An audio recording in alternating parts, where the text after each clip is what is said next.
J'ai pensé pendant un moment que Madame Ba était complètement perdue. Je ne savais pas où.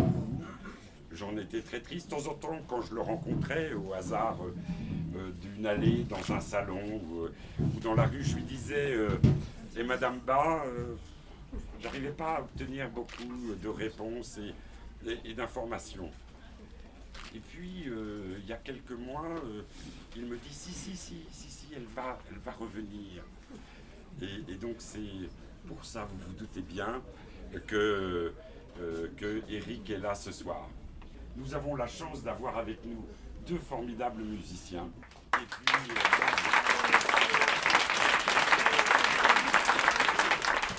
par la matinée déjà brûlante du 15 décembre 2012, il était une fois dans la bonne ville de Niamey, capitale du Niger, un griot prénommé Ismaël. Malgré tous ses efforts, il se désespérait de ne pas trouver dans son cerveau ramolli l'excuse géniale qui lui aurait permis d'échapper à son destin dramatique. Vous-même semblez si peu africaine, si respectueuse des horaires et des rendez-vous. Allez, il exagère. Je vais donner l'ordre au convoi de partir sans lui. Impossible. Oh, j'en ai trop besoin. Avant d'ajouter visionnaire. Je parierais qu'en cet instant, ses intestins le lâchent.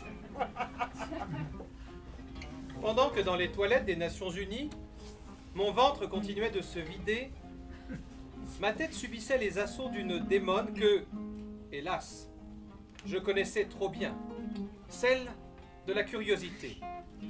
Pire que toutes ces désertifications, les épouses. Pas de président sans épouse de président. Voilà le hic. Petit monsieur Orsena, tout Villiers-le-Bel m'acclamait. Vive Madame Ba. Ismaël, tu sais ce que je vais dire à l'armée française la prochaine fois que je la vois?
J'avais envie d'être une grande royale malienne.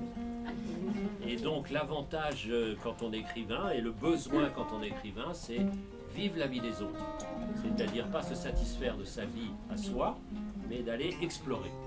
Et puis il y avait une autre raison, c'est que j'avais envie de comprendre ce qui se passait au Mali.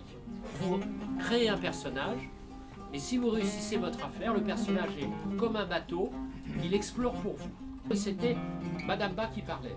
Mais comme elle était dans l'action, elle arrivait mal à parler, être dans l'action. D'où l'idée de lui trouver un griot.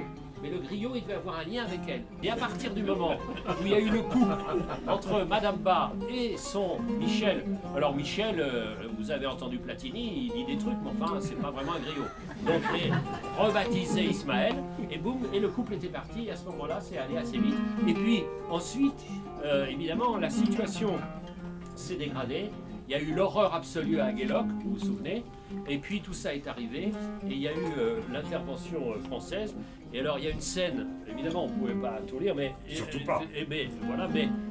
Je fais monter donc Madame Ba vers le nord. Elle arrive vers le nord, elle est à Tombouctou, et elle pense que la presse internationale va lui demander ce qui se passe. Manque de bol. Le lendemain du jour, elle arrive à Tombouctou. Qui arrive? François Hollande. Et j'ai écrit donc le dialogue entre François Hollande et Madame Ba. Et qu'est-ce qui s'est passé dans cette crise? C'est la menace qui est venue du Nord.